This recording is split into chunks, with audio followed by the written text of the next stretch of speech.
May ngiti sa labi ni Nico nang bumaba siya sa sinasakyan niyang tricycle. Nasa tapat siya ng isang luma ngunit malaking bahay na may 2 palapag. Gawa sa magandang uri ng kahoy ang bahay.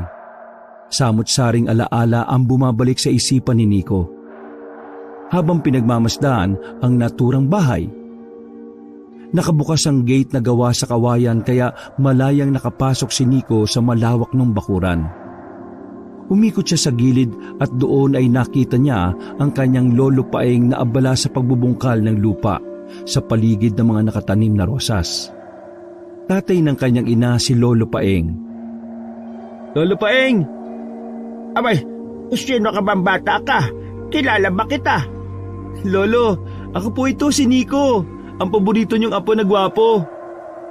Sandali lang at susuotin ko lang ang aking antipara ha at nang makita kita ng maigi. Isinuot na matanda ang salamin sa mata na nakasabit sa kwelyo ng t-shirt nito. Muli siya nitong tiningnan. Ikaw nga ang aking apo na si Nico, pero hindi ka naman gwapo. Isang malakas na tawa ang pinakawalan ni Nico. Masaya niyang niyakap ang kanyang lolo. Miss na miss niya na ito dahil mahigit 1 dekada na silang hindi nagkita. Hindi ka pa rin nagbabago, Lo. Mapagbiro ka pa rin. Biro lang, apo. Siyempre, gwapo ka kagaya ko. Nasa lahi kaya natin ang magagandang lalaki. Sa loob na ng bahay nila ay pinagpatuloy ang kanilang pag-uusap. Sa kusina ay naghain ng suma na saging at mainit na tsokolate si Lolo Paeng. Natatandaan ni Nico na noong bata pa siya, ayon ang madalas niyang merienda kapag naroon siya sa Barrio Esperanza. Ilang taon ka na ba nung huling beses ka nagtungo rito? 15 po, Lolo. 27 na po ako ngayon eh. Ay nako, napakatagal na pala. Buti at naisipan mo pang umuwi rito sa amin ng iyong lola Tasing. Pasensya na po kasi naging busy po kasi ako sa pag-aaral sa Maynila eh. Pagkatapos, nagtrabaho agad ako at nagkaroon ng pagkakataon na makapagtrabaho sa ibang bansa. Kababalik ko lang po nung nakaraang linggo. Siyempre, hindi pwedeng hindi ko kayo puntahan dito ni Lola, di ba? Nakakatuwa na naalala mo pa kami, Nico. Yung iba mong pinsan, kahit isang araw hindi makasaglit dito sa amin. Kahit nga ang iyong ina, parang ayaw nang umuwi rito. Busy rin lang po si Mama. Abala sa negosyo nila ni Papa. Kumusta po yung nyugan nyo? Mauuna pa kung mamatay sa nyugan na yon. Maipapamana ko pa yun sa inyo. Lolo naman, huwag kang magsalita ng ganyan. Malakas pa kayo, no? Mahaba pa ang buhay nyo, pati na si Lola. Pero yun ang totoo, apo. Malapit na akong mag-80. Kaya sana makasama namin kayong lahat ng mga apo namin at ang mga anak namin ni Tasing. Inilihis ni Nico ang usapan nila. Ayaw niya na pag-usapan ng ganoong bagay dahil nalulungkot siya. Aminado siya na matatanda na talaga ang kanyang lolo at lola. Kaya nandun siya upang kumbinsihin ng dalawa na doon na manirahan sa kanila sa Maynila. Upang araw-araw na nilang makasama ang dalawang matanda. Siya ang naatasan na gumawa noon dahil alam ng nanay niya na siya ang paboritong apo ni Lolo Paeng. Ang nyugan ni Lolo Paeng ang pinakamalaking nyugan sa lalawigan kung saan matatagpuan ang baryo ng Esperanza. Ayon sa kwento ng nanay ni Nico, nang dahil sa nyugan na yon ay naging maginhawa ang kanilang buhay. 10 anak ni na Lolo Paeng at Lola Tasing at lahat ng yon ay nakapagtapos ng kolehiyo. Lahat ay propesyonal. Noong mga bata pa raw ang nanay ni Nico ay mahirap ang buhay ng mga ito. Nalugi raw ang nyugan ni Lolo Paeng at muntikan na itong ibenta. Nawala kasi ang pokus ng matanda sa nyugan dahil mas inuna pa nito ang pagiging manunugis ng mga aswang. Ngunit nang bitawan ni Lolo Paeng ang obligasyon na yon, ay doon na nagsimulang lumago ang nyugan. Oo nga pala, Lolo. Si Lola Tasing, nasaan siya? Napansin ni Nico ang lungkot sa mukha ni Lolo Paeng nang hanapin niya ang kanyang lola. Nasa kwarto namin. Mahina na ang lola mo, Nico. Gusto mo ba siyang makita? Opo, para malaman niya na nandito ako. Sinamahan ni Lolo Paeng si Nico sa silid kung saan naroon si Lola Tasing. Nasa ibabayo ng bahay. Sumalubong kay Nico ang kadiliman ng kwarto. Sa pagbukas ni Lolo Paeng ng ilaw ay nakita niya si Lola Tasing na nakahiga sa malaking kama at nakatingin sa kanya. Sa paglapit ni Nico ay napansin niya na maluha-luha ang matandang babae. Umupo siya sa gilid ng kama. Hinalikan niya sa noo ang matanda at kinuha ang isang kamay. La, natatandaan niyo pa po ba ako? Ako po si Nico, yung madalas yung habulin ng pamalo kasi palaging naglalaro sa nyugan. Isang mahinang ungol ang isinagot ni Lola Tasing. Tila meron itong naisabihin, ngunit hindi nito yon masabi sa pamamagitan ng mga salita. May pagtatakang tumingin si Nico kay Lolo Paeng. Simula ng ma-stroke ang lola mo. 3 taon na ang nakakaraan hindi na siya nakakatayo at nakakapagsalita. Bakit hindi niyo po ipinaalam sa amin to, Lo? Ayaw na naming makaabala sa inyo. Ayaw naming maging pabigat dahil alam namin ng lola mo na abala kayo sa sarili-sarili niyong buhay. Isa pa, merong nagpupunta rito na babae upang mag-alaga sa lola mo. Mamaya darating din yon. Hindi kasi siya stay-in kaya sa gabi umaalis din siya. Lolo, hindi po kayo abala sa amin. Hindi ba, ang sabi ko sa inyo bibilan ko kayo ng cellphone para kapag may ganitong pangyayari masabi nyo kaagad sa amin? Ay, nako, wala akong tiyakang matutong gumamit ng cellphone na yan na sinasabi mo. Isa pa, kung merong kami nun ng lola mo, baka hindi nyo na kami dalawin dito. Magiging madali sa inyo para kausapin kami. Tingnan mo't napauwi ka rito ngayon kasi yun lang ang paraan para makausap mo kami ng iyong Lola Tasing. Sa likod ng pagtawa ni Lolo Paeng, ay alam ni Nico na nagtatago ang tampo nito sa kanila. Aminado si Nico na maging siya ay naging kampante na maayos ang buhay ng kanilang lolo at lola dahil sa malaki ang kinikita ng nyugan. Hindi niya naisip na hindi lamang pera ang makakapagpasaya sa mga ito, kundi maging ang atensyon at oras na ibinibigay nila sa mga ito. Nasa 2 palapag ng bahay ang silid ni Nico sa bahay na yon. Matapos makipag-usap kay Lolo Paeng ay doon na siya dumiretso. Malinis ang kwarto. Nandun pa rin ang mga laruan niya nung bata pa siya. Nakalagay sa isang glass cabinet. Nagpahinga muna si Nico. Hapon na nang magising siya. Pagbaba niya sa sala ay nakita niya mula roon ang isang babae na nasa edad na 40 na nagluluto. Nagpakilala ang babae bilang si Ate Baby. Yun ang nag-aalaga kay Lola Tasing. Bukod doon ay nagluluto rin ito at naglilinis ng bahay. Natuwa si Nico nang malaman niya na si Ate Baby ay ang nanay ng dati niyang kalaro sa Esperanza na si Tomas. Nagtatrabaho na rin daw si Tomas sa nyugan ng kanyang Lolo Paeng. Bago sila maghapunan ay inuna munang pakainin ni Lolo Paeng si Lola Tasing sa kwarto ng dalawa.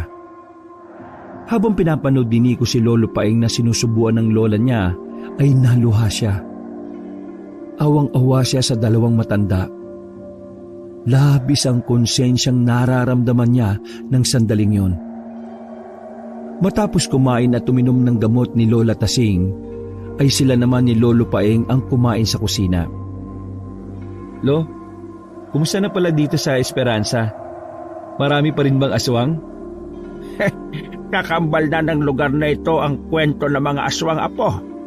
Sa tingin ko hindi na sila mawawala. Kaya ikaw, huwag ka nang lalabas sa gabi, ha? At gaya ng mahigpit na bilin ko sa iyo noon, huwag kang magtutungo sa nyugan kapag madilim na. Opo, Lo, natatandaan ko. Nung bata pa ako madalas ako sa nyugan tuwing gabi para maghanap ng gagamba. Tapos pupuntaan ako ni Lola Tasing doon at hahabulin ng patpat. Siguro naman hindi ka na manghuhuli ng gagamba kasi malaki ka na. Basta, makinig ka na lang sa akin, Apo. Tuwing gabi nagbabago ang nyugan. Nagiging pugad yun ng mga aswang. Ginagawa nilang lugar ng pagtitipon ng aking nyugan at wala na akong magawa pagdating sa bagay na yon. Mas mabuti nang hayaan na lamang sila kaysa buhay ng isa sa atin ang maging kapalit. Kinabukasan ng umaga ay nagtungo si Nico at Lolo Paeng sa nyugan.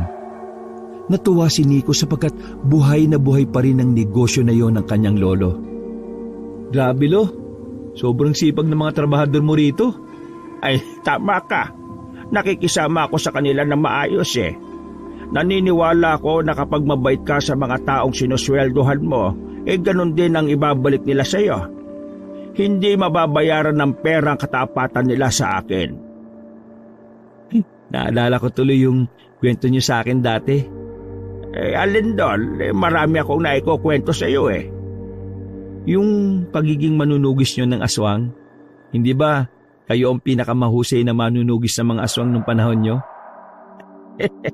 Hanggang alaala na lamang ang lahat ng yon. Sayang kasi no, walang nagmana ng kakayahan yun na yun, Lolo. Hindi ko pinangarap na may magmana nun, Apo.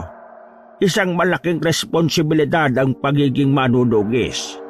Gagawin mo yon nang walang hinihinging kapalit. Pero hindi ako nagsisisi na tinalikuran ko ang pagiging manunugis dahil nakapag-focus ako rito sa nyugan. Naisalba ko ito at tingnan mo naman, naging maayos ang buhay niyo. Pero ang astig niyo siguro, Lo, no? Nung manunugis pa kayo? Masarap sa pakiramdam kapag nagpapasalamat ang mga tao nun sa akin. Pero kapalit naman nun ang panganib na nakaambat sa buhay ko at sa buhay ng mga mahal ko. Hindi birong kalaban ng mga aswang, lalo na ang Harimondon. Harimondon? Ano po yun? Ipinaliwanag ni Lolo Paeng kay Nico kung ano ang Harimondon. Ang Harimondon ay ang mataas na uri ng aswang. Sinasabi na isa ito sa mga sinaunang aswang na nabubuhay mula pa noong unang panahon. May kakayahan din daw itong magluwal ng itim na bato na siyang maaring ipasa sa ibang tao upang maging aswang din ang taong yon. Kahit daw ang laway nito ay kayang gawing aswang ang isang pangkaraniwang tao. May nakalabang ka na bang Harimondon, Lo? Meron. Dito mismo sa Esperanza. Ngunit hindi ako nagtagumpay na talunin siya dahil masyado siyang malakas at matalino. Sa kanilang paglalakad sa nyugan ay isang binata ang lumapit kay Nico. Tinapik siya nito sa balikat na ikinagulat niya. Nang titigan ni Nico ang lalaki ay natuwa siya nang malaman na si Tomas yun, ang kababata niya sa Esperanza. Masayang nagyakap ang dalawa. Grabe, Nico! Asensado ka na talaga! Hindi naman, sakto lang. O ikaw, kumusta? Anong balita sa'yo? Eto, trabador ako dito sa nyugan ng Lolo Paeng mo. Ay, mabuti at dito ka na nagtatrabaho. Naalala ko tuloy dati, nagpupunta tayo dito sa nyugan ng gabi para manghuli lang ng gagamba. Ikaw ang nagsabi sa akin na mas maraming matatapang na gagamba kapag gabi. Natatandaan mo pa pala yon? Oo naman, no? Doon pa rin ba kayo nakatira sa dati niyong bahay?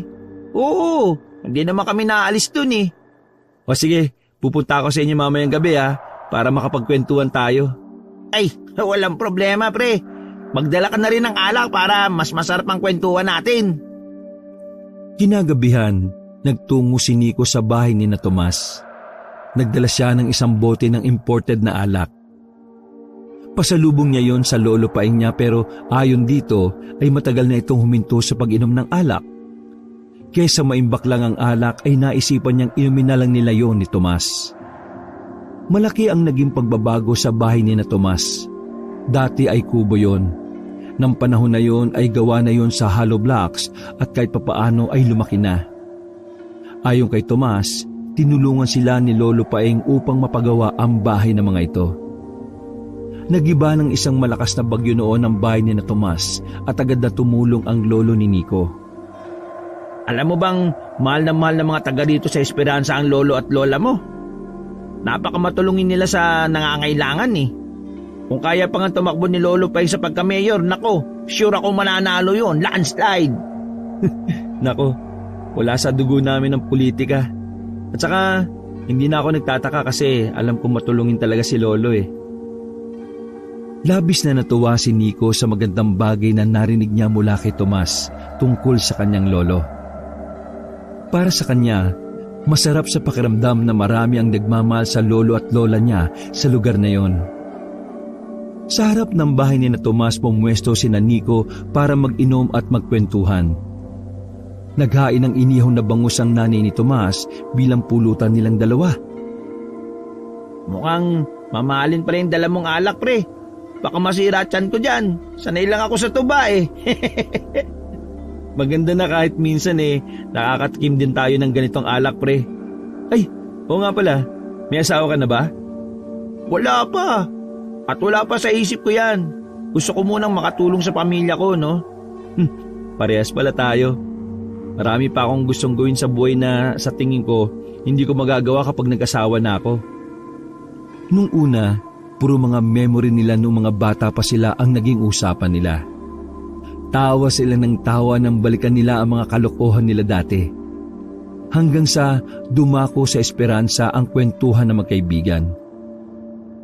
Nabanggit sa akin ni Lolo na may mga aswang pa rin pala rito sa Esperanza. Totoo ba yun?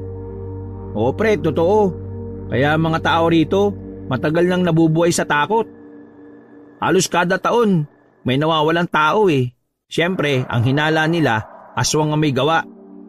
Ang sabi nila, kinukuha raw ng harimundon yung mga taong nawawala. Oo, nabanggit nga ni Lolo sa akin yung harimundon na yan eh. Sa pagkakadescribe nga niya sa akin, parang nakakatakot sila. Hindi lang harimundon ang kinatatakutan dito, kundi pati yung mga pangkaraniwang aswang din. Eh halos gabi-gabi silang gumagala rito eh. Pero matalino na mga tao dito sa Esperanza. Hindi na kami nagpapabiktima sa mga normal na aswang. Mabuti naman pala kung ganun. Pero may sasabihin ako sa iyo ah. Huwag ka na lang maingay kay Lolo Paeng. May umiikot kasi dati na chismis dito na ginagawang lugar ng pagpupulong ng mga aswang at ng harimundon yung nyugan nyo tuwing kabilugan ng buwan. Natigilan si Nico.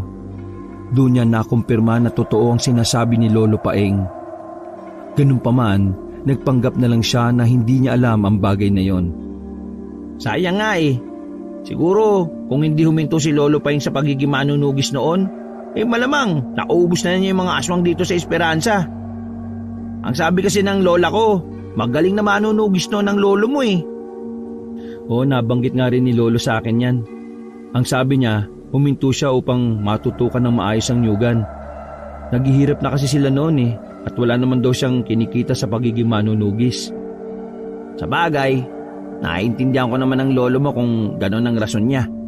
Eh kahit ako eh, uunahin kong solusyonan yung pagkalam ng sikmura ko at ng pamilya ko. Pagkaubos ni Nico at Tomas ng alak ay nagpaalam na si Nico na uuwi na siya. Nagpresenta si Tomas na ihatid siya pero tumanggi siya. Hindi kalayuan mula roon ang bahay ng lolo at lola niya. Nagbiro pa si Tomas na mag-iingat siya sa aswang. Baka raw makasalubong siya. Tumakbo na lamang daw siya ng mabilis kung sakali. Maingat at mabagal ang paglalakad ni Nico dahil medyo nahihilo siya. Dagdag pa ang pag-ikot ng paligid niya. Nang makaramdam siya ng paghilab ng tiyan, ay tumabi siya upang sumuka sa gilid ng daan. Matapos sumuka ay nagulat siya nang may makita siyang malaking lalaki na papalapit sa kinaroroonan niya. Wala itong suot na pang-itaas. May mga marka ito sa katawan na hindi niya maunawaan kung ano. Habang palapit ang lalaki kay Nico, ay mas lalo siyang nagimbal dahil ang mukha nito ay parang naihahalin tulad sa isang baboy ramo. Napatras si Nico. Nais niyang tumakbo pero ayaw sumunod ng mga paa niya. Hanggang sa tuluyan ng makalapit ang nilalang na yon kay Nico. Bigla siyang nawalan ng malay sa hindi niya malaman na dahilan. Nang magising si Nico ay naroon na siya sa kwarto niya. Mabigat ang ulo niya. Sariwa pa sa alaala niya ang nakakatakot na nilalang na nakita niya nung nakaraang gabi. Pagbaba niya ay nasa sala si Lolo Paeng. Nakaupo ito sa tomba-tomba habang nagbabasa ng magazine. O apo, gising ka na pala. Gusto mo ba ng kape? Lasing na lasing ka nung umuwi ka kagabi. Nakauwi po ako kagabi? Paano? Ang natatandaan ko po kasi may nakasalubong akong malaking lalaki na ang mukha baboy ramo. Tapos bigla akong nawalan ng malay. Paano ako nakauwi rito? Lasing na lasing ka nga. Hindi mo na maalala ang pag-uwi mo Ganun po ba? Siguro nga po, Lo. Kaya siguro kung ano-ano na rin yung nakita ko. Ang akala ko may nakasalubong na akong aswang at katapusan ko na kagabi. Tumawa lang si Lolo Paeng. Inaya na siya nito sa kusina upang makainom siya ng kape. Kumain na rin siya dahil nakaramdam na rin siya ng gutom. Matapos kumain, bumalik si Nico sa kwarto niya upang magpahinga dahil mabigat na rin ang pakiramdam niya. Humiga siya sa kama habang hawak ang cellphone. Hindi maalis sa isip niya ang nilalang na nakita niya. Dahil sa sinabi ni Lolo Paeng ay nagtatalo na ang utak niya kung totoo ba ang nilalang na yon o likha lamang ng kanyang imahinasyon. Naisip ni Nico na mag-research sa internet sa kung ano ang nilalang na nakita niya. Sa search bar ay inilarawan niya ang itsura ng nilalang na nakita niya. Lumabas sa mga resulta ang mga webpage na puro tungkol sa mga aswang. Pinuntahan niya ang webpage kung saan naroon ang listahan ng iba't ibang klase ng aswang dito sa Pilipinas. Meron din mga litrato roon kaya naging madali ang paghahanap niya. Itong hinahanap ko. Itong nakita ko kagabi. Turo niya sa litrato ng aswang na nasa webpage. Nalaman niya na ang tawag sa ganong aswang ay harimondon. Napagtanto niya na isang harimondon ang nakita niya noong nakaraang gabi. Nagulat si Nico nang may kumatok sa pinto ng kwarto niya. Masyado siyang tutok sa litrato ng harimondon kaya napakabilis niyang magulat. Sa pagbukas niya ng pinto ay nakita niya si Lolo Paeng. Lolo, bakit po? Aalis na ako. May pupuntahan akong patay sa may bayan. Huling lamay na kaya nakakaya kung hindi ako pupunta. O ikaw na munang bahala dito sa bahay ha. Pakainin mo ang lola mo. Tapos yung bilin ko. Wag na wag kang pupunta sa Nyugan lalo na kapag gabi na, ha? Sige po, Lo. Mag-ingat po kayo, ha? Teka, ano pong oras ang balik nyo? Bukas pa lang tanghali. Doon ako matutulog. Libing na rin kasi bukas. Inihatid ni Nico ang lolo niya sa labas. Nang makasakay na ito ng tricycle ay bumalik na siya sa loob ng bahay. Dahil wala ang lolo niya sa bahay ay bigla siyang nagkaroon ng interes sa mga bagay na naroon sa bahay nito. Bakit nasana siya sa itaas nang marinig niya ang boses ni Tomas na tumatawag mula sa labas? Hinarap niya muna ang kaibigan. Si Lolo Paeng ang hinahanap ni Tomas kaya sinabi niya na meron itong pinuntahan at bukas pa ang balik. Babali sana ako Hindi bali, babalik na lang ako bukas. O kung hindi man makikita naman siguro kami ni Lolo Paeng sa Nyugan bukas. Ay, oo nga pala pre. Alam mo ba, nakakita ko kagabi ng harimondon. Hindi ko nga lang alam kung panaginip o imagination ko lang yun Basta, nakita ko siya. Seryoso ba yan?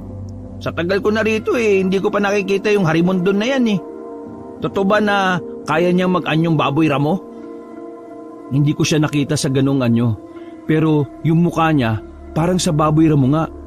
Alam mo, malakas ang pakiramdam ko na nasa bahay na ito pa yung mga gamit ni Lolo Paeng nung nanunugis pa siya Gusto bang samahan mo ako na hanapin? Pumayag si Tomas sa ideyang yun ni Nico. Dalawa na silang pumasok sa loob at umakyat sa ikalawang palapag ng bahay.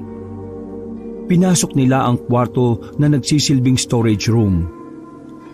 Naroon ang lahat ng mga kagamitan na hindi na ginagamit. May dalawang malaking aparador at maraming kahon na magkakapatong. Ito yata yung sinasabi ni nanay na kwarto rito na hindi pwedeng pasukin Siguro nga, nandito yung mga gamit natin ni Lolo Paeng. Nagsimulang isa-isahin ni Nico at tumaas sa mga kahon, ngunit wala silang nakita na kahit na anong gamit na panlaban sa mga aswang. Bigo silang lumabas ng kwartong yon. Nagpaalam na rin si Tomas kay Nico dahil ayon dito ay meron pa itong kailangang gawin sa bahay nito. Pagsapit ng dilim, inihanda na ni Nico ang pagkain ng kanyang lola Tasing. Nagtungo siya sa silid nito at naabutan niya itong nakatulala sa kawalan. Maingat na inilipag ni Nico ang isang mangkok ng lugaw sa maliit na lamesa sa tabi ng kama. "Lola, oras na po ng pagkain nyo. Pagkatapos po, iinom po kayo ng gamot nyo ha." Madaling pakainin si Lola Tasing. Bawat subo ni Nico ng lugaw ay kinakain nito. Nang maubos na ang lugaw, ay pinainom na niya ito ng tubig. "Lalagay ko lang po itong pinagkainan nyo sa kusina, tapos iinom na kayo ng gamot ha." Pagtayo ni Nico ay natigilan siya nang hawakan ni Lola Tasing ang laylayan ng t-shirt niya, na parabang pinipigilan siya nitong umalis. La? Bakit po? May kailangan pa po ba kayo?" Panay-ungol lamang ang narinig ni Nico sa matandang babae. "Pasensya na po pero di ko kayo maintindihan Meron po bang masakit sa inyo?" Umiling si Lola Tasing. Bigla itong bumanga ng pagkalaki-laki. Nabahala si Nico sa ginawa na matanda. Ngunit sa pagtingin niya sa bunganga nito, ay may napansin siyang itim na bilog na nasa bungad ng lalamunan nito na halos kasing laki ng holen. Nataranta si Nico. Ang unang pumasok sa isip niya ay baka nabibilaukan si Lola Tasing. Ang ipinagtataka lamang niya ay kung ano ang itim na bilog na yon. Wala siyang natatandaan na merong ganon sa lugaw na pinakain niya rito. Umungol ang matandang babae habang may luhang naglalandas sa magkabila nitong pisngi. Baka sa mukha nito na tila nahihirapan ito. "Lola, sandali lang po. Hindi ko po alam ang gagawin ko Nag-isip si Nico. Hindi niya alam ang gagawin sa ganoong sitwasyon. Hanggang isang bagay ang naisip niya. Yun ay dukutin ng itim na bilog mula sa lalamunan ng kanyang lola. Muli niyang inilapag ang mangkok at tumupo sa gilid ng kama. Nakanganga pa rin ng malaki si Lola Tasing. Naroon pa rin ang bagay na yon na malapit sa lalamunan nito. "Lola, alam kong masakit tong gagawin ko pero tiis mo na ha." Isang malalim na paghinga ang pinakawalan niya. Ipinasok niya ang hintuturo niya sa loob ng bibig na matanda. Naramdaman niya sa dulo ng daliri niya ang itim na bilog, ngunit gumagalaw yon at umuurong. Nakapikit na si Nico. Inilalim pa niya ang daliri niya sa pag-asang masusungkit niya ang bilog na bagay. Umaagos na sa kamay niya ang malagkit na laway ng kanyang lola. Hanggang sa napasok si Lola Tasing. Naduwal ito at lumabas sa bibig nito ang lugaw na kinain nito. "Naku, sorry Lola, sorry po." Nangihina na pumikit si Lola Tasing ng sandali. Sa pagmulat nito ay walang patid pa rin ang luha nito na parabang nagmamakaawa ito sa kanya. Nilinis ni Nico ang suka ng lola niya. Pinalitan niya rin ito ng malinis na damit. "Sorry Lola, hindi ko po nakuha yung nasa lalamunan niyo Pero sa tingin ko ayos na yun. Idudumi niyo na rin po yun." Hindi na nagawang kumain ni Nico dahil hindi mawala sa isipan niya ang pagsuka ni Lola Tasing. Nawalan siya ng ganang kumain dahil doon. Ang ginawa niya ay nanatili muna siya sa kwarto ni Lola Tasing. Nang makatulog na ang matanda, ay saka siya lumabas doon at nagtungo sa kanyang silid. 11:00 na ng gabi, ngunit hindi pa rin dinadalaw ng antok si Nico. Binuksan niya ang bintana ng kwarto niya at pumasok ang sariwa at malamig na hangin. Kumuha siya ng upuan at pumesto siya ng upo sa tabi ng bintana dahil mas presko roon. Hawak ang cellphone niya at nagtititingin lang siya ng kung ano-ano sa isang social media app. Maya-maya ay nakatanggap siya ng isang tawag mula sa nanay niya.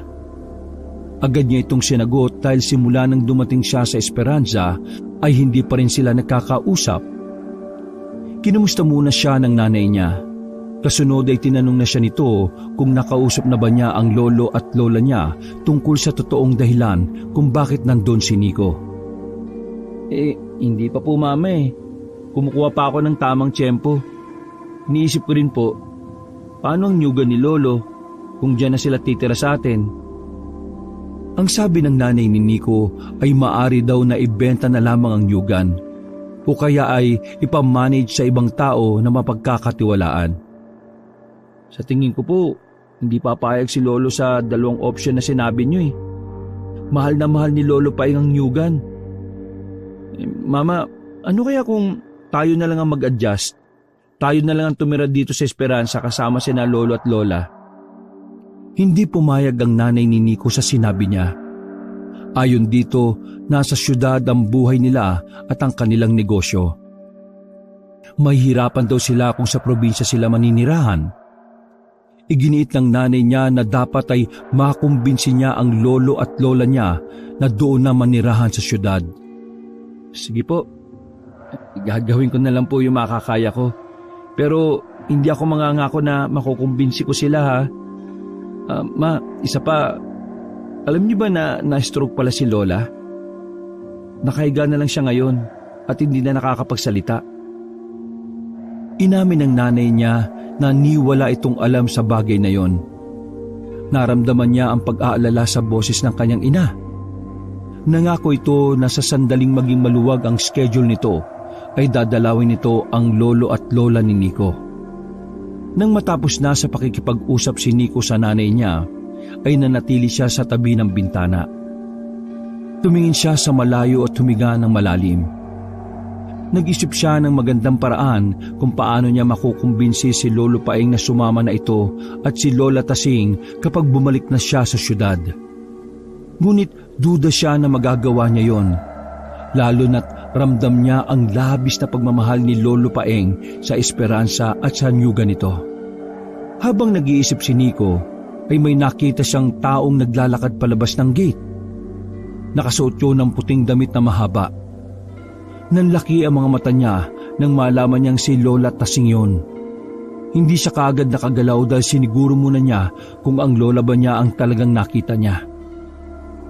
Kung ang lola niya kasi yun, tila imposible yon dahil sa pagkakaalam niya ay wala nang kakayahan na makalakad si Lola Tasing. Malakas na tinawag ni Nico ang taong yon sa pangalan ni Lola Tasing at lumingon yun. Doon niya napatunayan na ang lola nga niya ang nakita niya. Lola, saan ka pupunta? Huwag kang aalis dyan ha, pupunta ako dyan. Nagmamadaling lumabas ng kwarto si Nico. Halos madapa na siya sa pagbaba sa hagdan. Nang makalabas siya ng bahay ay wala na sa gate si Lola Tasing. Kinakabahan na nagtungo siya sa labas ng gate at naabutan ng paningin niya ang paglalakad ng matandang babae palayo. Muling tinawag ni Nico ang lola niya pero hindi yun huminto sa paglalakad, ni hindi yun lumingon. Tumatakbong sinundan niya si Lola Tasing. Mas lalo siyang nagtaka sapagkat kahit naglalakad lamang ang matanda at tumatakbo siya, ay hindi nababawasan ang distansya nilang dalawa. Patuloy lang sa pagsunod si Nico kay Lola Tasing.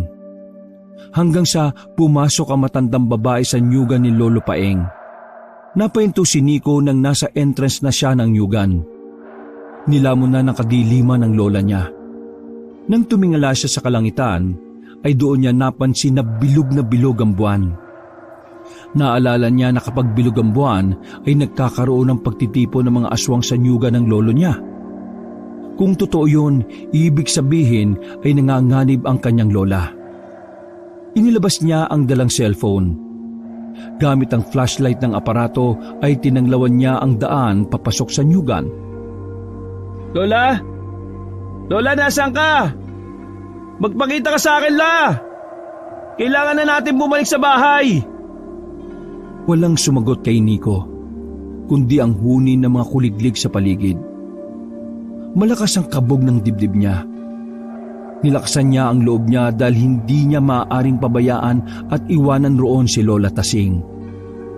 Nangako siya sa sarili niya na hindi siya uuwi nang hindi yun kasama. Mula sa kung saan ay nakarinig si Nico ng mga boses. Parang merong nag-uusap-usap pero hindi niya maintindihan ang sinasabi ng mga yon. Mula sa hindi kalayuan ay may nakita siyang apoy. Pinatay niya ang ilaw ng cellphone niya. Sundan niya ang apoy at nakita niya ang mga nilalang na nakasuot ng itim na kapa. 13 tao ang naroon. May telang itim na nakasaklob sa ulo ng mga yon kaya hindi niya makita kung isa ba roon ang kanyang lola. Nakaikot ang mga yon habang may sulo ng apoy sa gitna. Nagtago si Nico sa likod ng puno ng nyog. Pinanood niya kung ano ang ginagawa ng mga taong yon sa nyugan ni Lolo Paeng. Maya-maya ay sabay-sabay na nagsalita ang mga yon. Tila umuusal ang mga yon ng dasal gamit ang lingwahe na hindi alam ni Nico. May kilabot siyang naramdaman dahil tila nanuot sa kaloob-looban ng tenga niya ang mga salitang lumalabas sa bibig ng mga yon. Mas lalong nagimbal si Nico nang sabay-sabay na alisin ng mga nagdarasal ang nakasaklob na tela sa ulo ng mga yon. Doon niya nalaman na puro mga aswang pala ang inakala niyang mga tao. Sabay-sabay na umalulong ang mga yon. Si Lola Tasing! Hindi makapaniwala si Nico nang makita niya na isa sa 13 aswang ang lola niya. Nakita niya yon dahil sa suot nitong damit. Dahil sa labis na takot ay hindi niya magawang lumapit sa lola niya upang iuwi na yon ang buhay. Mula sa kadiliman ay isang mas nakakatakot na nilalang ang lumabas. Tumayo yun sa gitna ng 13 aswang. Sa itsura ng bagong dating, sigurado si Nico na yun ang Harimondon. Yun ang nakita niya noong naglakad siya ng lasing pauwi sa bahay ni Lolo Paeng. Kabilugan na naman ang buwan. Ito ang gabing hinihintay natin dahil madadagdagan muli ang ating lakas. Ngunit meron tayong problema. Masyado ng matalino ang mga tao dito sa Esperanza. Hindi natin masusulit ang isang kasunduan natin sa isa sa mga nakatira sa lugar na ito. Biglang huminto sa pagsasalita ang Harimondon. Kapansin-pansin ng paglikot na mata nito na tila meron tong hinahanap sa paligid. May tao! Nandun siya! Nang hilakbot si Nico nang ituro ng Harimondon kung saan siya nagtatago. Hindi na niya iniisip ang lola niya at mabilis siyang tumakbo palabas ng nyugan. Ang tanging nasa isip niya ay ang makabalik sa bahay ng Lolo Paeng niya ng buhay. Mas lalo niyang binilisan ang pagtakbo nang marinig niya ang mga yabag ng paa sa likuran niya. Ngunit dahil sa napakadilim ng paligid ay hindi nakita ni Nico ang isang puno ng nyog sa kanyang unahan. Malakas na humampas ang ulo niya roon at napahiga siya sa lupa. Agad siyang nakaramdam ng labis sa panghihina at panlalabo ng kanyang mga mata. Bago tuluyang mawala ng malay, nakita pa ni Nico mula sa nanlalabo niyang paningin ang Harimondon na nakatayo sa ulunan niya. Nakangiti yun ng malaki habang nakatitig sa kanya. Sa pagbabalik ng malay ni Nico ay nakahiga na siya sa kama sa kwarto niya. Napabalik ko siya ng bangon nang maalala niya ang nangyari noong nakaraang gabi. Napangiwi siya sabay hawak sa ulo. Aray, sakit ng ulo ko. Nakapani ni Nico ang benda sa ulo niya. Nagulat siya kung paano siya nakauwi. Ang natatandaan niya ay ang nauntog siya sa katawan ng puno ng nyog. Bago siya nawala ng malay ay nakatayo ang Harimondon sa ulunan niya. Kung ganon, maari na merong nagligtas sa kanya. Ang hindi niya lang alam ay kung sino. Nang maalala ni Lola Tasing ay tumakbo siya pababa at tinungo ang kwarto nito. Natigilan siya nang makita niya roon si Lolo Paeng na pinapakain ng lugaw si Lola Tasing. Ngumiti ang lolo niya pagkakita sa kanya. Mabuti at nagising ka na, Nico. Kumusta na ulo mo? Ikaw talagang bata ka, hindi ka nag-iingat. Nandito na kayo, Lo. Kailan pa kayo umuwi? Kaninang 2:00 ng madaling araw. Sa makalawa na kasi ililibing yung patay na pinuntahan ko. May mga kamag-anak pa raw na hinihintay. Ang sabi ko sa kanila, hindi ako pwede magtagal. Kaya umuwi na ako kaninang madaling araw. Butit umuwi agad ako kasi kung hindi, baka kung ano na nangyari sa'yo. Ikaw po ang nagligtas sa akin sa mga aswang at harimondon sa Nyugan? Anong harimondon ang sinasabi mo? Hindi kita nakita sa Nyugan. Nakita kita sa ibaba ng hagdan dito sa bahay. Hindi ko alam kung nadapa o natapilok ka lang kaya ka nahulog. May sugat ka pa nga sa ulo, oh. Pero huwag ka mag-alala. Nilinis ko na yan at nilagyan ng benda habang wala kang malay. Kumusta na ang pakiramdam mo ngayon? Umiling si Nico. Alam niya sa sarili niya na hindi ganoon ang nangyari. Hindi po ako nahulog sa hagdan. Si Lola Tasing, lumabas siya at nagpunta sa Nyugan niyo. Sumama siya sa mga aswang na parang nagpupulong doon. Sinasamba nila ang harimondon eh. Tapos naamoy ng harimondon na nandun ako at hinabol nila ako. Nauntog ako sa isang puno ng nyug at... Nico, Apo, yung sinasabi mo ay hindi nangyari. Paanong nasa Nyugan ka gayong sa may ibaba ng hagdan kita nakita nang dumating ako? Isa pa, anong sinasabi mo? Lumabas ng bayang Lola Tasing mo?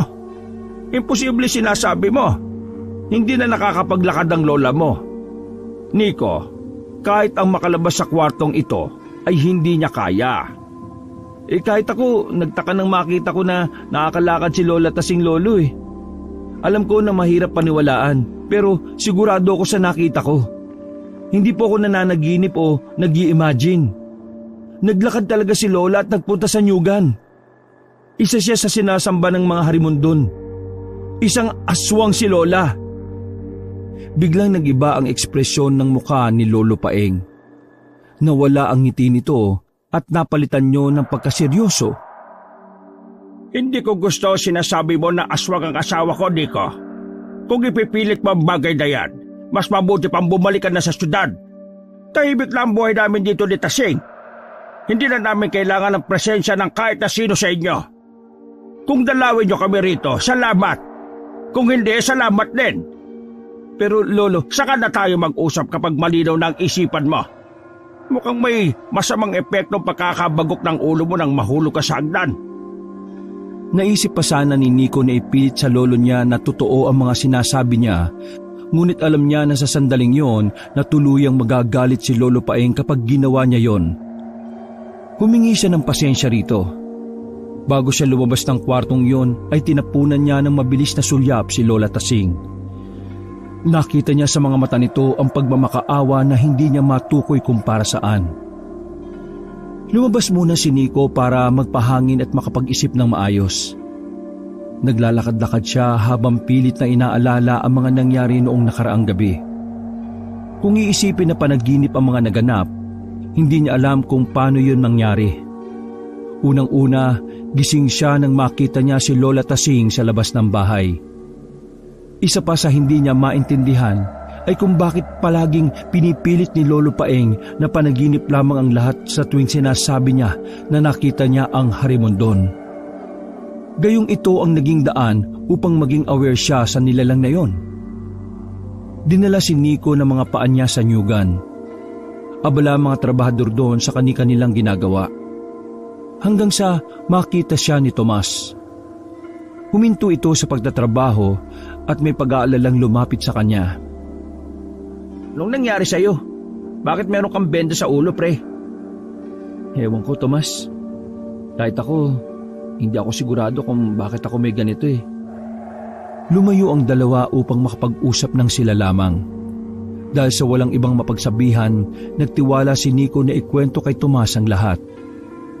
Mula sa pagkakita niya kay Lola Tasing na naglalakad hanggang sa napunta siya sa Nyugan at hinabol siya ng mga aswang at harimondon. Nawiwirdohan na rin ako kay Lolo Paing eh. Palagi niyang ipinipilit na panaginip ko lang yung harimondon. Pero sigurado ko na totoo ang lahat ng nangyaring yon. Gising na gising ako. Kausap ko pa si Mama sa cellphone eh, bago nangyari yung lahat ng yon. Totoo mga aswang dito sa Esperanza. Pati ang harimondon na nagahari sa mga yun ay totoo rin.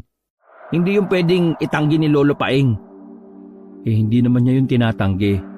Yung mga experience ko na nakita ko yung harimundon at si Lola bilang isang aswang ang sinasabi niya na hindi totoo. Panaginip ko lang daw yun. Tomas, natatakot ako. Paano kung aswang nga si Lola ko? Paano kung malaman ng ibang tao tapos patayin nila si Lola? Huwag naman sana umabot sa ganun. Pero kilala ko ang lola mo eh. Kagaya ni Lolo Paeng, mabait siya.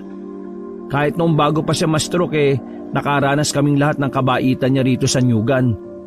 Madalas siyang magluto ng masasarap na pagkain tapos pinapakain niya sa aming lahat na trabahador dito. Ewan ko, Tomas. Parang may kailangan akong gawin eh. Kailangan ko malaman ng totoo. At alam ko na may malaking kinalaman ng Nyugan na ito sa sikretong itinatago ni Lolo Paeng. Nakahanap ng kakampi si Nico sa katauhan ni Tomas. Ayon sa kababata niya, tutulong ito sa kanya sa paraang alam nito upang mahanap niya ang katotohanan tungkol kay Lolo Paeng at sa Nyugan. Nang umuwi si Nico sa bahay ni Lolo Paeng, ay humingi siya ng paumanhin sa matanda. Nagkunwari siyang naniniwala sa sinabi nito na panaginip lang ang lahat. Ginawa niya yon upang hindi magduda ang lolo niya sa gagawin niyang pag-iimbestiga. Sige na, kalimutan na natin yon. Sa susunod, dapat marunong kang ihiwalay ang realidad sa hindi, apo. Opo, tama po kayo. Lo, sorry talaga.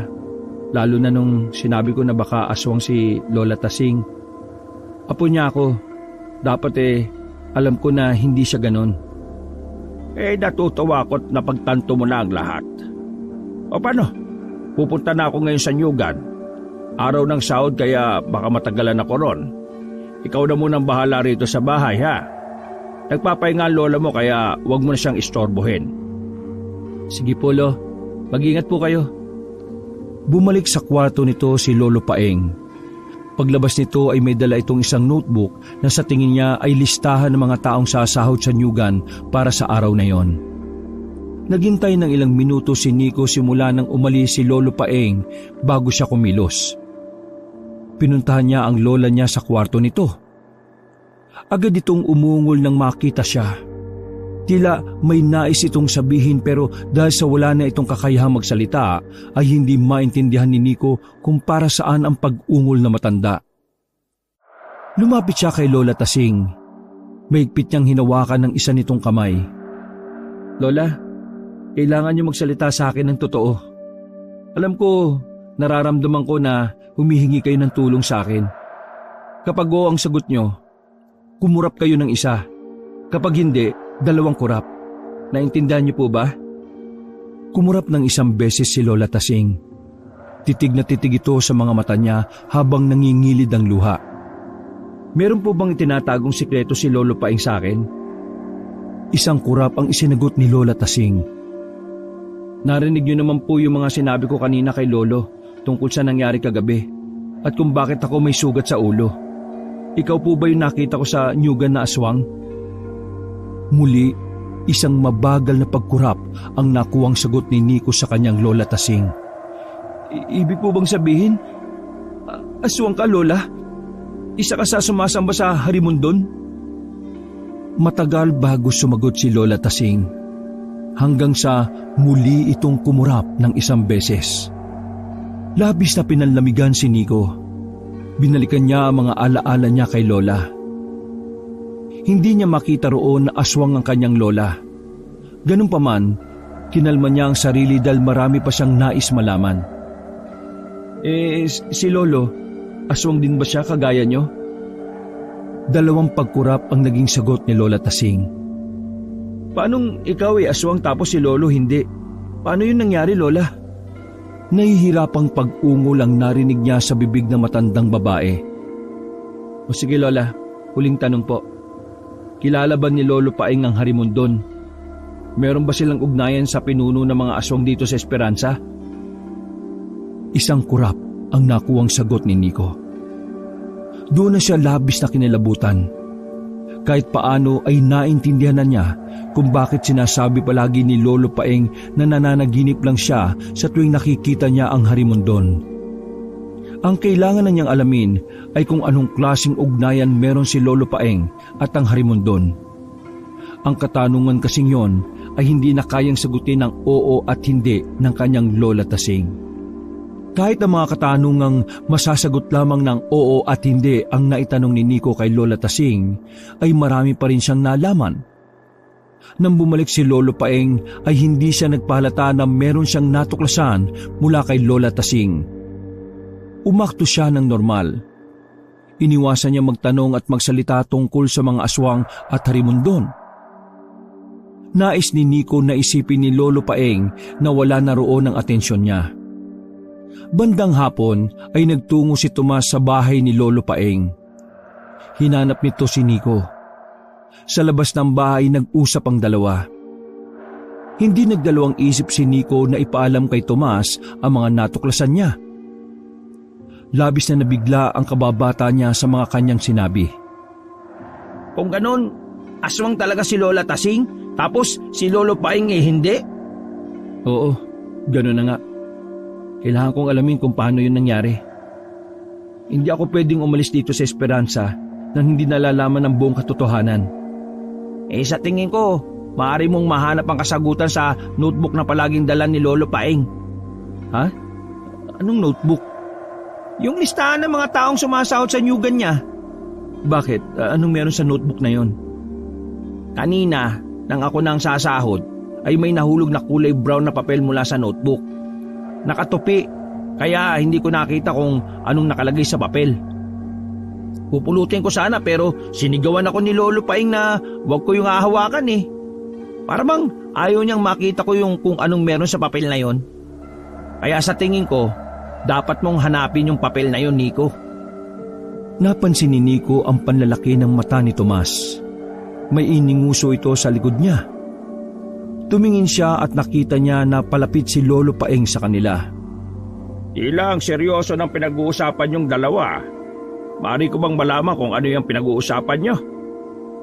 Inaaya ko po kasi si Nico na mag-inom mamayang gabi. Rest day ko po kasi bukas. Pwede sana mag-inom kaya lang ayaw po ni Nico bakit ayaw mong makipag-inom sa kababata mo, Nico? Dapat sinusulit mo ang pananatili mo rito. At sigurado kung hindi ka rin naman magtatagal dito sa Esperanza. Medyo masama po ang pakiramdam ko, Lo Dahil siguro dito sa sugat ko sa ulo. May mga gamot sa kwarto namin ng lola mo. Kumuha ka na lang doon. Sige po, Lo. Pagkatapos ng hapunan kukuha ko ng gamot para sa kirot ng sugat. Medyo sumasakit po kasi itong sugat ko Sige pre, mauna na rin ako Lolo Paeng, tuloy na po ako. Pre, saka na lang tayo mag-inom kapag maayos na yung pakiramdam mo. Oo, sige pre, sabihan kaagad kita. Nang umalis na si Tomas, ay pumasok na ang maglolo sa loob ng bahay. Umakyat na si Nico sa kwarto niya. Pagtingin niya sa cellphone ay merong 3 missed call ang nanay niya. Naisip niya na baka importante ang sasabihin noon kaya tumawag siya rito. Sumagot agad ang nanay ni Nico. Tinanong nito kung nakausap na ba niya ang Lolo Paeng niya tungkol sa plano nila na doon na ito manirahan sa syudad. Ma, hindi ko pa nakakausap si Lolo Paeng Kung papayag ba siya na diyan na sila tumira ni Lola. Siguro bigyan niyo pa ako ng konting panahon. Sa tingin ko kasi hindi pa itong magandang oras para malaman ni Lolo na kaya ako nagpunta rito ay para kumbinsin sila ni Lola na manirahan na kasama natin dyan sa syudad. Habang kumakain ng hapunan ay napansin ni Nico ang pananahimik ni Lolo Paeng. Hindi yun normal lalo na palagi itong may kwento sa kanya kapag nagkakasabay silang kumain. Pero sa gabing yun, tila merong kakaiba sa matandang lalaki. Pagkatapos kumain ay nagpaalam si Nico kay Lolo Paeng na kukuha ito ng gamot sa kwarto nito. Pumasok na siya sa kwarto ng kanyang lolo at lola. Nakahiga lang si Lola Tasing at nakatingin sa kanya. Ang totoo, kaya naroon si Nico ay upang hanapin ang notebook na sinasabi ni Tomas. Tahimik siyang binuksan ng mga cabinet at drawer na naroon, ngunit hindi niya nakita ang hinahanap. Pilit niyang iniangat ang kutso na hinihigaan ni Lola Tasing pero kahit doon ay hindi niya natagpuan ang notebook. Napapagod na umupo si Nico sa gilid ng kama. Itinoon niya ang mga kamay sa unan at natigilan siya ng sandali nang may nakapa siyang matigas na bagay sa isa sa mga unan. Kinuha ni Nico ang unan at kinuha mula sa loob noon ang matigas na bagay. Pakiramdam niya ay nakakita siya ng isang piraso ng karayom sa tambak ng dayami nang malaman niya na yun ang notebook na kanyang hinahanap. Mabilis niyang binuklat ang mga pahina ng notebook at sa gitnang bahagi noon ay nakita niya ang nakatuping papel na kulay brown. Ito ang tinutukoy ni Tomas. Ano kaya ang meron sa papel na ito at ayaw ipahawak ni Lolo Paeng sa iba? Nanginig ang kamay ni Nico nang buksan niya ang papel. May nakasulat doon. Nang basahin niya yon, ay natuklasan niya na isa yung kasulatan ng kasunduan ni Lolo Paeng sa Harimondon. Nakalagay sa papel na kapalit ng pagpayag ni Lolo Paeng na tumigil na sa pagpatay ng mga aswang ay ang paglago ng nyugan nito. Nakapaloob sa kasulatan na gagawin ding lugar ng pagtitipon ng mga aswang ang nyugan. Sa ibabang bahagi ay may mas bagong sulat ang nakalagay. Nakasulat doon na habang buhay na ang kasunduan kapalit ng itim na bato na ibinigay ng Harimondon kay Lola Tasing upang madugtungan ang buhay nito. Yun nga lang, tuwing bilog ang buwan ay magiging aswang si Lola Tasing at kailangan magpunta sa nyugan upang makipagpulong sa ibang aswang. Sa likod ng papel ay may bakas ng 2 kamay roon na tila natuyong dugo.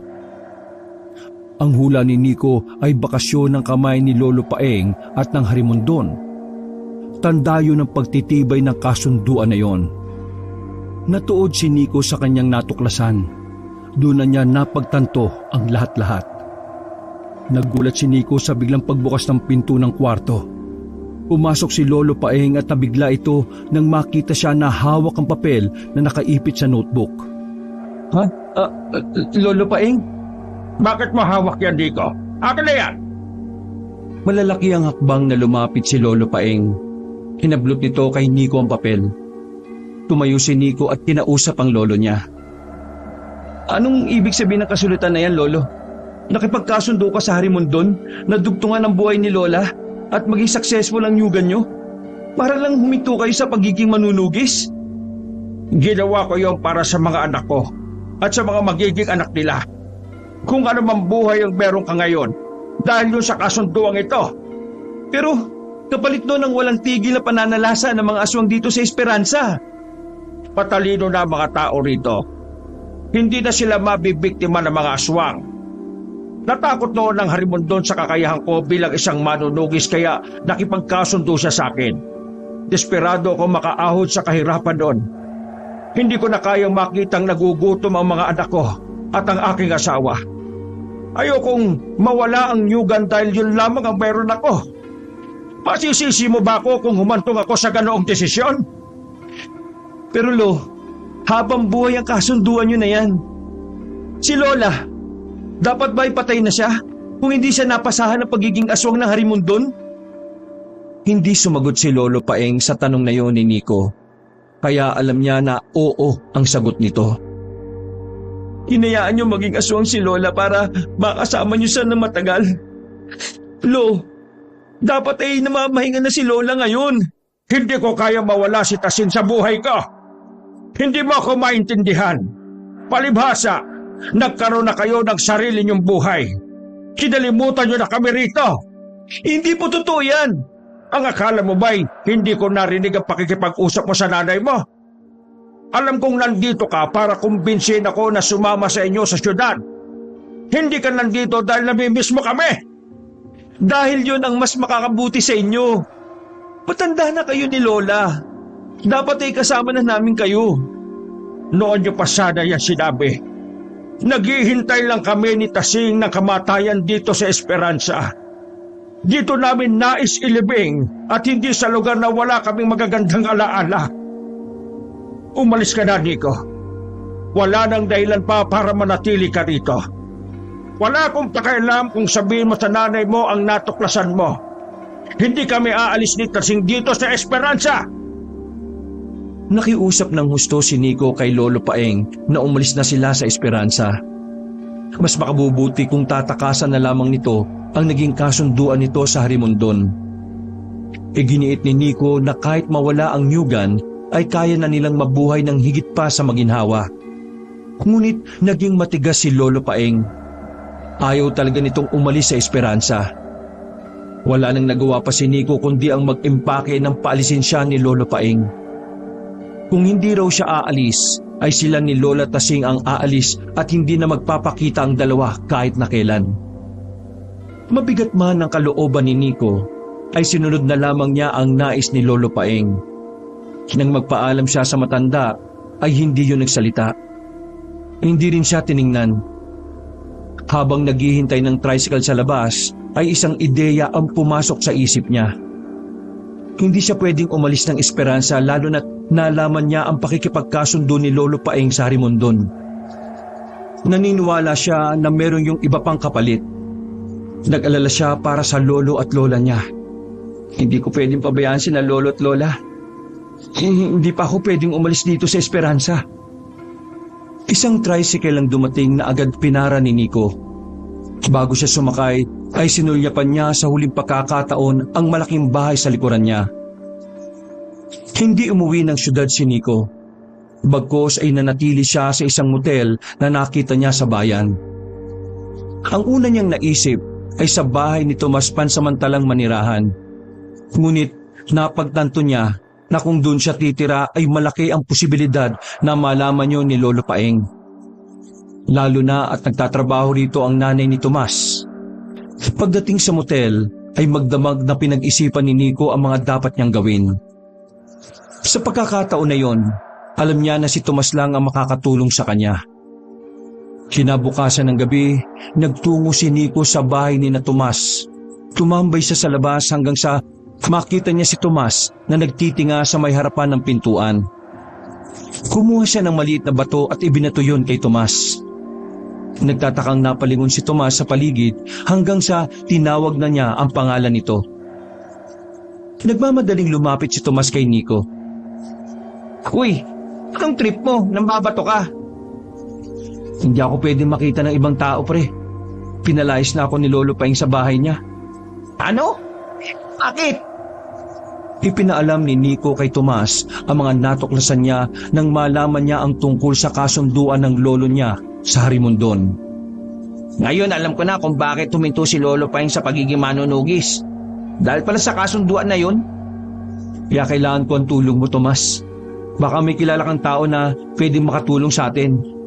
Yung may alam sa pakikipag-usap sa mga aswang kagaya ng Harimondon. Gusto kong masira ang kasunduan ng Harimondon at ni Lolo Paeng. Sandaling nag-isip si Tomas. Maya-maya ay sinagot nito ang tanong ni Nico. Merong kilalang albularyo dito sa Esperanza, si Nanay Rosa. Sa pagkakaalam ko mula siya sa lahi ng mga babaylan. Mahusay siyang manggamot. Ang hindi ko lang sigurado ay kung kaya ba niyang sirain ang kasunduan ng lolo mo at ng Harimondon. Wala naman sigurong mawawala kung susubukan natin, di ba? O edi sige. Bumalik ka dito bukas ng umaga. Sasamahan kita kay Nanay Rosa para makapag-usap kayong dalawa. Hindi ko na kaya magpabukas pa Tumatakbo ang oras, pre. Ngayong gabi, ngayon mo ako samahan sa sinasabi mong Nanay Rosa. Hindi ka naman nagmamadali, no? Gaya nga na sinabi ko, tumatakbo ang oras. Ayoko nang patagalin ito. Kailangan nang makawala si Lolo Paeng sa kasunduan niya sa Harimondon. Okay, sige. Sandali lang at magpapaalam lang ako sa nanay ko. Huwag mong sabihin sa kanya na nakausap mo ko, ha? Okay, copy. Iniwan muna ni Tomas si Nico sa labas ng bahay nito upang magpaalam sa nanay niya. Makalipas ang ilang minuto ay bumalik si Tomas. O ano, pinayagan ka ba? Naku, hindi. Ayaw na akong palabasin kasi baka raw mabiktima ako ng mga aswang. Tumakas lang ako kaya bilisan natin. Naglakad lamang sina Nico at Tomas papunta sa bahay ni Nanay Rosa. May kalayuan yon dahil halos nasa dulong parte na yon ng Esperanza. Isang kubo na malapit ang magiba ang bahay ni Nanay Rosa. Kumatok roon si Tomas at isang payat at maliit na matandang babae ang nagbukas ng pinto. Hindi na ako manggagamot ng ganitong oras. Bumalik na lang kayo bukas ng umaga. Hindi po kami magpapagamot.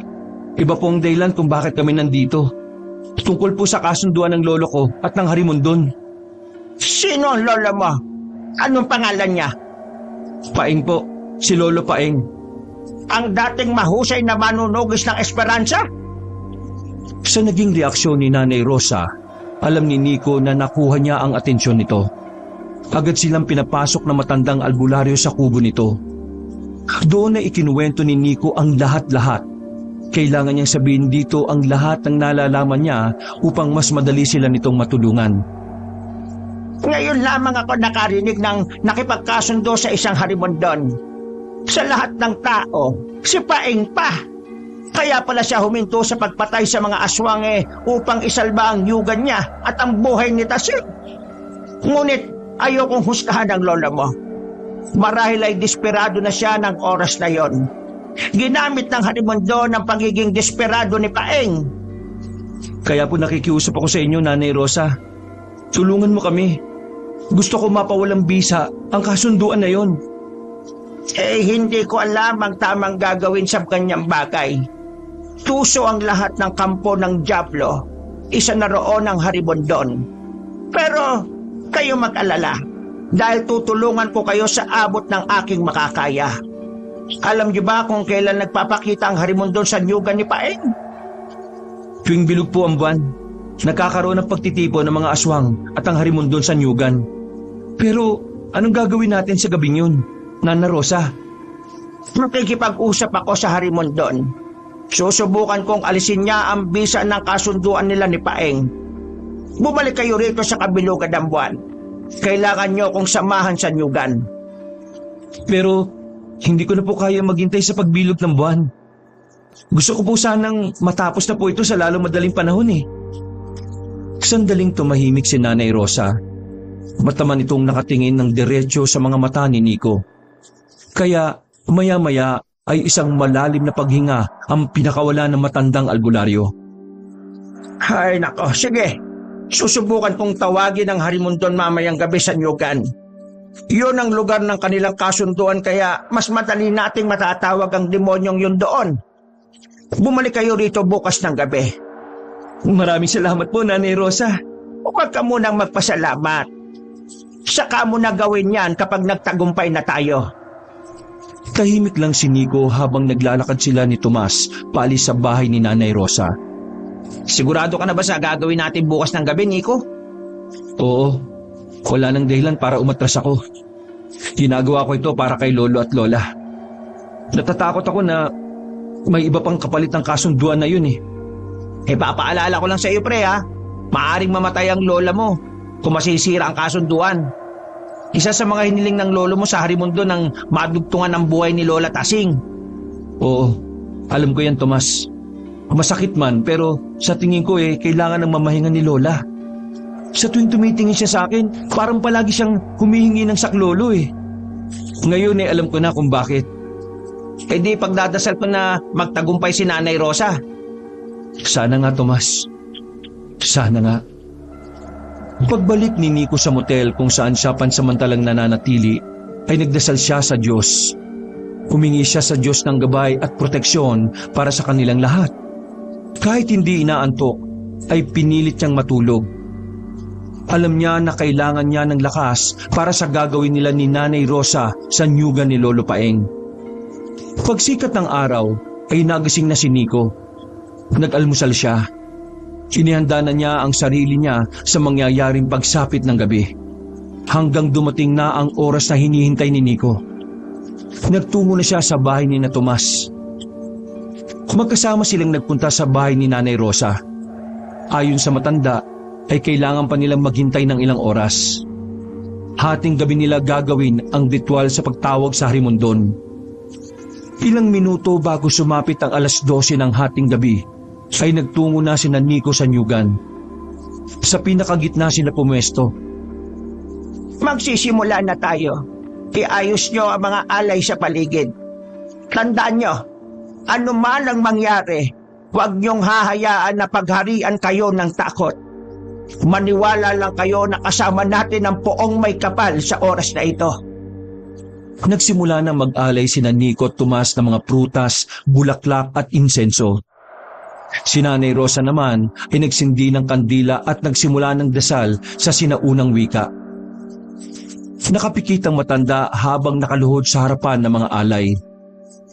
Maya-maya ay nagmulat ito. Harimondon!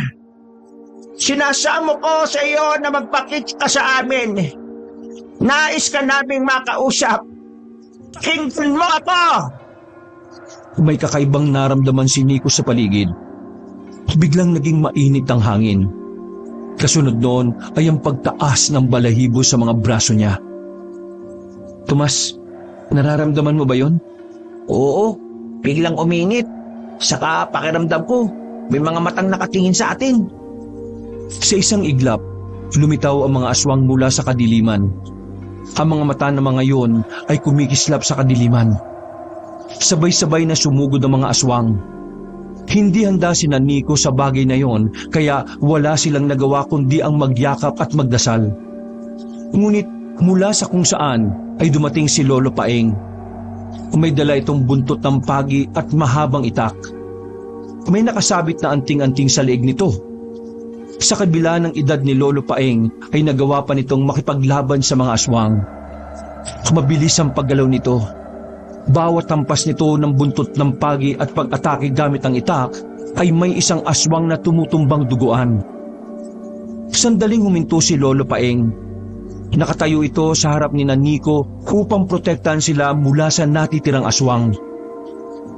Lolo, paano niyo nalaman na nandito kami? Kinausap ako ni Rosa. Sinabi niya ang plano ninyo. Naisip ko na tama ka, Nico. Mali ang ginawa kong pakikipagkasundo sa Harimondon. Naging maayos nga ang buhay natin. Nadugtungan nga ang buhay ng lola mo. Ngunit ang kapalit nun ay ang habang buhay na takot ng mga tao dito sa Esperanza. Inutusan ni Lolo Paeng si Nanay Rosa na ituloy lang nito ang ritual sa pagtawag sa Harimondon. At ito na ang bahala sa mga aswang. Ipinagpatuloy ni Nanay Rosa ang ritual habang si Lolo Paeng ay matapang na hinaharap ang iba pang aswang. Makalipas ang ilang sandali, nakarinig sila ng malaking boses ng lalaki. Ano ang ginagawa mo, Paeng? Hindi ba't nagkasundo tayo na hindi ka nakpapatay ng aswang? Sinira mo ang ating kasunduan! Mula sa madilim na bahagi ng yugan ay lumabas ang Harimondon. Naglakad ito palapit sa kanila at tuminto sa kanilang harapan. Pinahinto nito ang mga aswang sa pag-atake. Nais ko nang alisin ang bisa na kasunduan na yon, Harimondon. Ayoko nang makipagkasundo sa iyo. Wala ka palang isang salita. Matapos kong bigyan ng basbas ng kasaganahan ng iyong nyugan at dugtungan ng buhay ng iyong asawa, ay ito pang igaganti mo sa akin? Desperado ako ng oras na yon. Pero nagising na ako. Nakikiusap ako sa iyo. Alisin mo na ang bisa ng kasunduan natin. Kahit anong kapalit ay ibibigay ko sa iyo. Tumahimik ang Harimondon. Alam ni Nico na nag-iisip ito. Maya-maya ay gumisi ito. Sige, pagbibigyan ko ang nais mo, Paeng. Aalisin ko ang bisa ng kasunduan natin. Ngunit lahat ng bagay na ibinigay ko sa iyo ay mawawala. Ang kasaganahan nitong yugan at ang itim na bato na ibinigay ko sa iyong asawa. Kapalit noon ay aalis na kami rito sa Esperanza. Makakamtan na ng lugar na ito ang kapayapaan na matagal nyo nang gusto. At ano ang kapalit ng lahat ng yan? Buhay. Isang buhay ng malapit sa puso mo. Ngunit hindi maaring ang iyong asawa dahil ang totoo ay noon pa siya dapat wala na sa mundong ito. Matapang na humakbang si Nico palapit sa Harimondon. Kung ganon, kunin mo ang buhay ko. Ako ang gawin mong sakripisyo. Noon pa man ay alam kong matapang ka. 2 beses na tayong nagkita, hindi ba? 2 beses ding nagsinungaling si Paeng sa'yo upang lituhin ang utak mo at isipin mong hindi totoo ang ating pagkikita. Masyado kang marami sinasabi. Kunin mo na ang buhay ko na matapos na to. Nico, anong ginagawa mo? Ang buhay ko ang kunin mo, Harimondan! Tanda na ako! Marami na akong nagawa sa aking buhay. Huwag ang buhay ng aking apo. Nakikiusap ako sa iyo. Sa pagkakataon na yun ay dalawa na sila ni Lolo Paeng na nasa harapan ng Harimondon. Ha! Maganda ito! Ako ang mamimili kung sino sa inyo ang magiging sakripisyo. Ako ang kunin mo! Huwag ang apo ka! Wag! Marami na isang nakripisyo ang lolo ko. Hayaan mong gawin ko ito bilang pagbawi sa kanya. Laking gulat nilang lahat nang biglang ibinaon ng Harimundo ng matutulis nitong kuko sa dibdib ni Lolo Paeng. Ibinaon nito ang buong kamay nito hanggang sa makuha nito ang puso na matanda. Sa harap nila ay kinain ng Harimundo ng puso ni Lolo Paeng. Tapos na ang kasunduan natin, Paeng. Ikaw ang pinili ko upang mabawasan ang mahuhusay na manunugis na kinatatakutan naming mga aswang. Mabilis na naglaho ang Harimondon sa paningin nila. Naiwan doon ng walang buhay na si Lolo Paeng. Pumalahaw ng iyak si Nico. Hindi siya makapaniwala na sa mismong harapan niya, binawian ng buhay si Lolo Paeng. Hinayaan lang siya ni Nanay Rosa at Tomas na ipagluksa ang pagkawala ng lolo niya. Lo! Missing ka, Lo! Sabi ko naman sa iyo kasi ako na lang eh. Tomas Paeng! Wala na tayong magagawa. Ang Harimondon na ang nagdesisyon. Tama ang hinala ko. Tuso ang demonyong yon. May iba siyang nais noon pa man kaya niya ginawa ang kasunduan. Pinagtulungan nila Nico at Tomas na dalhin ang bangkay ni Lolo Paeng sa bahay nito. Kasama nila si Nanay Rosa. Naabutan nila roon si Lola Tasing na hindi na humihinga. Doon nila nasiguro na burado na ang naging kasunduan ni Lolo Paeng at ng Harimondon. Nakakalungkot mang isipin na 2 buhay ang nawala sa gabing ito. Pero sa tingin ko, may maganda itong kapalit dito sa esperansa. Iyak lang ng iyak si Nico. Hindi niya alam kung paano niya sasabihin sa pamilya niya ang kahindik-hindik na pangyayari na yon.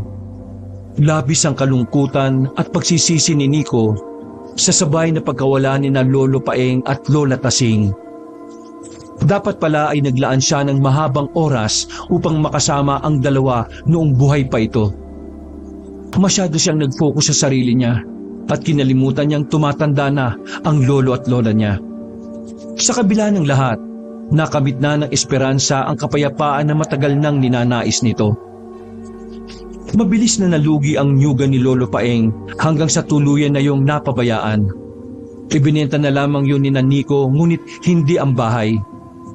Ayaw nilang mawala ang bahay na yon dahil naroon ang alaala ni na Lolo Paeng at Lola Tasing. Kagaya ng gusto ni Lolo Paeng, sa esperansa nila ito inilibing. Magkatabi ang puntod nito at ni Lola Tasing. Kung kailan wala na ang dalawang matanda, ay sakalang madalas na umuwi sa esperansa sina Nico at ang pamilya niya. Ngunit huli na ang lahat dahil ang libingan na ng dalawa ang pinupuntahan nila roon. Alam ko na huli na para bumawi kami sa inyo ni Lola Tasing, Lolo. Pero sobrang proud po ako sa inyo ni Lola. Maraming salamat po Kung ano man ang meron kami ngayon, yun ay dahil sa sakripisyo na ginawa nyo. Hinding-hindi po namin kayo makakalimutan. Hindi naiwasan ni Nico ang maluha habang ibinubulong niya ang mga salitang yon sa puntod ni na Lola Tasing at Lolo Paeng. Wakas,